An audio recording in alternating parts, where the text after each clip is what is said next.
ছাত্র জনতার আন্দোলনের ফসল মূলত। তো কিন্তু এই আন্দোলন করা জনতার প্রশ্ন বা মনের আশঙ্কা যে এই আন্দোলন করা আর রাষ্ট্র চালানো এক নয়। তো সেক্ষেত্রে আপনাদের দলের কি ৩০০ আসন মানে আসনে লড়াই করার মতো সাংগঠনিক ভিত্তি আছে কিনা? আমাদের আসলে দলটা জন্মলাভ করছে আন্দোলনের পরপরই না, এইটা এই বছরের শুরুর দিকে হচ্ছে আমাদের দল প্রতিষ্ঠা লাভ করে। এর আগে আমরা হচ্ছে জাতীয় নাগরিক কমিটি নামক একটা সংগঠন দাঁড় করিয়েছিলাম।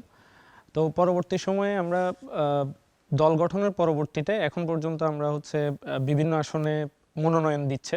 যে আমাদের মূল টার্গেটটা হচ্ছে দেশ শাসন করা নয়, আমাদের মূল টার্গেটটা হচ্ছে আমরা দেশটাকে এভাবে দেখতে চাই, মানে তরুণ সমাজ দেশটাকে এভাবেই দেখতে চাই যে এই দেশে কোনো ফ্যাসিবাদী কাঠামো থাকবে না, এখানে প্রত্যেকের বাক স্বাধীনতা থাকবে। এই যে আমরা জাতিভেদ যেটা বলি যে সংখ্যালঘু বা সংখ্যাগুরু অথবা ওই মাইনরিটিভ যে পিপুলগুলো আছে, এইসবের ভিত্তিতে আসলে একটা দেশ পরিচালিত হইতে পারে না।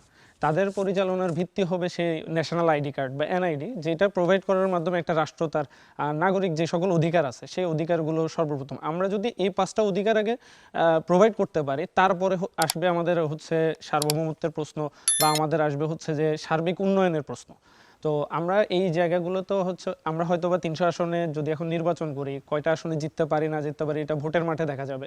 কিন্তু আমরা আমাদের যেই যে চাহিদা বা আমাদের যেই চিন্তাভাবনা, আমরা এই চিন্তাভাবনা বাংলাদেশের প্রতিটা নাগরিকের কাছে পৌঁছাই দিতে চাই। তো এই কারণে এই লক্ষ্যে আমাদের কাজ করা।